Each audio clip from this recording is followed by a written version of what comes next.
poin penting, sangka buruk kepada Allah adalah meragukan janji dan ancaman Allah. Itu sudah cukup masuk dalam bab dosa. Jadi kuncinya kita harus bersangka baik kepada Allah dalam setiap keadaan. Walaupun depan mata kita sesuatu yang kita anggap tidak baik. Dan ini poin teman-teman sekalian merupakan pondasi keimanan. Walaupun antum kelaparan, Allah punya hikmah kenapa antum lapar pada saat itu. Antum belum menikah, kenapa antum belum menikah? Allah punya hikmah, sudah ikhtiar. Antum tidak ikut berperang, antum ikut berperang. Ada sesuatu apapun. Mau keluar, terjadi badai, apa saja. Semuanya dengan hikmah Allah subhanahu wa ta'ala. Poin kita, sangka baik dengan Allah. Pasti ada sesuatu yang Allah inginkan. Dan Allah lebih tahu daripada kita. Ibnu Qayyim rahimahullah menitik beratkan poin itu sambil mengatakan, orang atau perumpamaan orang yang minta kepada Tuhannya, lalu belum dikasih. Maka perumpamannya seperti anak kecil yang minta sama orang tuanya, tetapi dia minta keburukan. Dia tidak ngerti, orang tuanya ngerti. Misal, dia bilang, bu atau ayah izinkan saya berteman sama fulan. Kita sebagai orang tuanya tahu temannya ini buruk. Pasti akan narkotika, pasti akan berzina. Kira-kira kita sebagai orang tua izinkan dah anak kita pergi. Walaupun dia ngerengek, walaupun dia minta-minta. Dia tidak ngerti. Dia pikir ini cuma teman. Oke, saya pergi fun-fun, jalan-jalan segala macam. Tapi dia nggak tahu bahayanya. Kita sebagai orang tua enggak, nak jangan. Kita tetap ngotot, tidak boleh. Maka Ibnu Qayyim memberikan perumpamaan. Tidak disamakan Allah SWT dengan makhluk manusia. Tapi dia memberikan perumpamaan supaya mudah difahami. Allah sangat sayang dengan kita. Kalau sama orang tua saya kita minta, orang tua kita umumnya memenuhi kebutuhan kita, maka Allah lebih menyayangi kita daripada orang tua kita. Dan itu sumpah Nabi SAW. Demi zat yang jiwaku dalam genggamannya. Sesungguhnya Tuhan karena Allah lebih sayang kepada kalian daripada ibu itu kepada anaknya. Jadi jelas. Tidak boleh ada yang kita masukkan di situ prasangka. Tapi kita buruk, tapi kita bersangka baik kepada Allah subhanahu wa ta'ala. Dan ini tertanam sangat kental di dalam jiwa para sahabat. Tentu ada di antara mereka yang baru masuk Islam, akhirnya menjadi pelajaran seperti dalam ayat ini. Tapi ada di antara mereka yang luar biasa. Saya pernah sampaikan di salah satu ceramah dulu, kisah Abu Kilabah radhiyallahu anhu. Kisah sahabat yang jarang sekali orang tahu kisahnya. Tapi saya tidak membahas dari awal kisah beliau, kisah awal pada saat mau meninggal dunia. Kisahnya adalah ada seseorang, dari salah satu orang soleh pada saat itu, tidak disebutkan namanya siapa. Dia lakukan perjalanan jauh dari satu kota ke kota. Kemudian dia berhenti di sebuah tempat padang pasir yang luas, gak bertuan, gak ada orang di situ.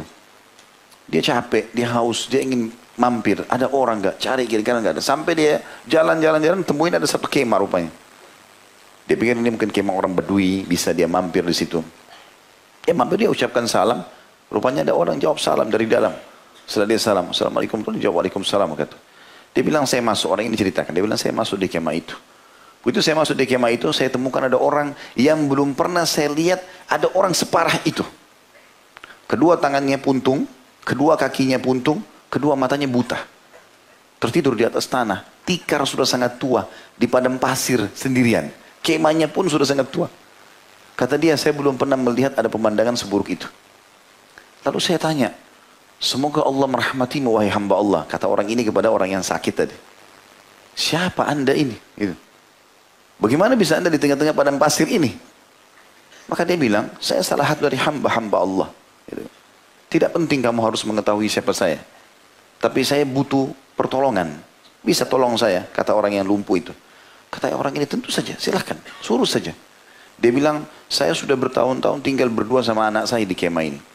Dan dia yang memenuhi semua kebutuhan saya, seorang anak laki-laki. Sekarang sudah 3 hari gak pulang-pulang. Tolong cari dia. Di padang pasir ini gak ada yang tinggal kecuali saya berdua. Jadi kalau kau temukan ada orang sini, berarti itu anak saya. Panggil dia, sudah 3 hari dia gak layanin saya. Kata orang ini mengatakan, baiklah. Dia bilang, saya keluar kelilingi, muter-muter, gak ada. Lebih jauh lagi saya jalan, saya temukan ada satu anak laki-laki, masih muda, belasan tahun, tertidur, ya, terjatuh di tanah, dikerumuni sama singa. Lagi dicopot-copotin dagingnya. Ya. Lagi dimangsa sama singa-singa itu. Dia bilang, saya yakin pasti ini anaknya. Gitu. Saya tidak dekatin lagi, sudah jelas ini pasti anaknya. Maka saya pulang ke kemah. Terus saya bilang sama diri saya sendiri, bagaimana caranya saya bicara sama orang ini? Sementara dia sudah buta, tangannya 2 puntung, kakinya puntung. Gimana caranya saya jelasin? Tambah anaknya mati, gitu kan? Maka dia bilang, saya masuk kemah tersebut, tawakal Allah. Saya bertawakal, saya mengatakan, wahai hamba Allah, semoga Allah merahmati anda. Apakah anda mengetahui kisahnya Ayub alaihissalam? Kata orang itu, iya, saya tahu. Apa yang menimpa dia, saudaraku? Kata orang itu, tentu saja. selama 20 tahun dia mendapatkan nikmat, dicoba juga sama Allah selama 20 tahun. Dia dikarunia Allah 12 orang anak laki-laki, mati semuanya dalam satu kali kejadian, satu hari. Mereka lagi makan, rubuh bangunan, mati semua 12 anaknya. Dia juga ditimpa penyakit selama 20 tahun. Lalu kata orang ini, jazakallahu khairan, semoga Allah balas anda dengan kebaikan. Lalu apa yang terjadi dengan Ayub? Kata orang itu, dia bersabar. Dan lalu apa yang terjadi? Allah gantikan dia. Karena memang Al-Quran menceritakan itu ya. Setelah bersabar 20 tahun, Allah ganti dia, istrinya jadi hamil, melahirkan 24 anak. Tapi karena kesabarannya, ya, ada seperti time limit. Jadi kalau kita sedang diuji sama Allah SWT menguji kita teman-teman, itu ada garis start, ada garis finish. Kalau antum sabar sampai garis finishnya, maka nanti balasannya akan maksimal. Nabi Ayub AS 18 tahun diuji oleh Allah SWT, sakit, gak pernah berkeluh kesah, ikhtiar ya.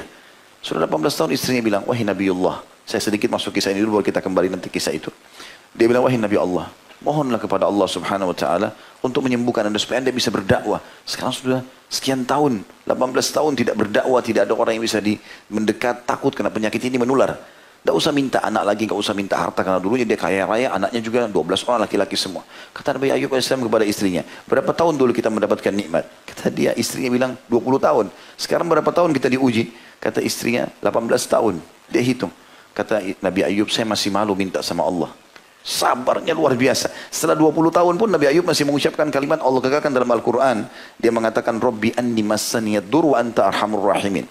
Wahai Tuhanku, engkau telah menimpakan kepadaku cobaan. Dur ini kayak penyakit.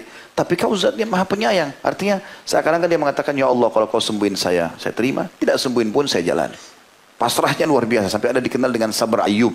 Sabarnya luar biasa gitu. Kita kembali ke kisah tadi. Orang ini mengatakan, jazakallahu khairan. Maksudnya sudah faham nih. Kayak seperti itu. Kalau begitu berharaplah pahala di sisi Allah SWT sebagaimana Ayub berharap. Karena aku menemukan anakmu sudah dimangsa oleh singa. Dia bilang orang ini, saya yakin orang ini akan teriak, akan nangis. Dia tersenyum lalu dia mengatakan, Inna lillahi wa inna ilaihi raji'un. Alhamdulillah. Kata orang ini, kenapa anda bilang Alhamdulillah? Bagaimana bisa mengucapkan Alhamdulillah? Apa yang anda syukuri nih? Kata dia, Alhamdulillah. Anak saya telah mendahului saya menuju ke surga. Gitu kan. Kata orang ini, bagaimana anda bisa menilai itu? Dia bilang, karena dia anak soleh. Saya tahu selama ini. Dia ibadah, dia bakti sama saya. Ajalnya datang, dia meninggal. Maka saya sangat yakin, ini poin, sangat yakin dalam janji Allah. Pasti masuk surga. Kata orang ini yang sedang mengisahkan kisah, saya kagum betul dengan imannya orang ini. Dalam kondisi seperti itu. Kemudian dia mengatakan, Alhamdulillah, saya selalu bersyukur kepada Allah atas nikmatnya. Kata orang ini, nikmat apa yang anda syukuri? Mata anda buta, tangan anda puntung, kaki anda puntung. Apa yang anda syukuri? Dia mau belajar. Maka orang itu mengatakan, Alhamdulillah, Allah masih bisa membuat lisan saya mengucapkan kalimat syukur ini saja. Sebuah nikmat yang tidak terhingga. Dan tidak bisa dinilai. Lalu orang itu yang sedang sakit mengatakan, Asyhadu an la ilaha illallah wa asyhadu anna Muhammad Rasulullah. Terus meninggal dunia. Kata orang yang bawa berita ini, saya tambah bingung hadapinya. Saya tidak kenal orang ini siapa. Tiba-tiba dapat berita anaknya mati. Orang ini ngomongnya penuh dengan keimanan. Siapa orang ini gitu. Dia bilang saya keluar dari kemah. Coba cari orang. Siapa yang bisa bantu saya kuburkan orang ini. Teriak-teriak. Nah siapa yang fulan tolong. Gak ada. Rupanya dari kejauhan ada 4 orang. 4 orang ini pakai baju seperti baju kerajaan. Jadi kelihatan orang-orang ini pejabat. Tapi zaman dulu belum ada mobil. Orang pakai kuda lewat. Lalu dia kasih isyarat. Tolong dikejar sama dia. Terus mereka berhenti terus mengatakan, ada apa dengan kau? Dia bilang, di dalam kemah sana yang jauh itu ada orang buta, untung kaki dan tangannya. Sangat baik imannya. Meninggal dunia. Tolong bantu saya urus jenazahnya. Kata mereka, baiklah. Di mana tempatnya? Datang 4 orang itu. Begitu mampir di kemah, dia bilang, mana tempatnya di situ? Sudah ditutup sama kain oleh orang ini. Begitu dibuka, orang ini kaget. 4 orang ini cium-cium orang itu. Yang buta ini. Dicium oleh 4 orang pejabat ini. Kata dia tambah heran, siapa orang ini? Kenapa kalian cium seperti ini gitu? Dia bingung gitu. Lalu kemudian mereka mengatakan, apa kau tidak kenal orang ini siapa? Dia bilang, tidak. Demi Allah saya nggak tahu. Ini Abu Kilabah. Salah satu sahabat Nabi yang masih hidup ya ini. Sudah meninggal dunia. Kata dia, oh pantas imannya luar biasa gitu. Maka diambil pelajaran pada saat itu. Kata dia, kenapa? Ada apa dengan dia? Kenapa dia bisa terpencil sampai ke padang pasir begini? Dia bilang, ketahui orang ini kenal luasnya ilmunya dulu. Dari sekian tahun kami ini ditugaskan oleh khalifah untuk mencari dia. Sudah sekian tahun kami cari. Hanya untuk memaksa dia menjadi hakim.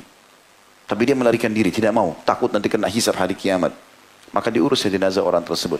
Tapi teman-teman, ambil pelajaran dari Abu Kilabah radhiyallahu anhu. Bagaimana sangka baiknya sama Allah. Kaki tangannya 2 puntung, tangannya puntung. Tangan kakinya nggak ada, matanya buta, masih bisa. Alhamdulillah. Itu luar biasa. Ini yang saya bilang tadi, ini pondasi keimanan. Kapan kita arungi kehidupan muka ini teman-teman, dengan sangka baik seperti ini sama Allah, pasti semuanya jadi baik kehidupan kita. Walaupun apa saja, sampai ulama mengatakan mau keluar rumah hujan, oh berarti Allah sedang bersangka baik, sedang menginginkan saya tidak keluar. Oh begini, oh Allah lagi begini. Dia sangka baik terus, semuanya kesangkaan baik sama dia. Itu yang dimaksudkan dengan ayat ini. Dan sebaliknya teman-teman, kapan kita membuka pintu sangka buruk, hati-hati, ancamannya sangat berat. Ini bahasan kita. Allah akan memberikan kita sesuai dengan prasangkaan.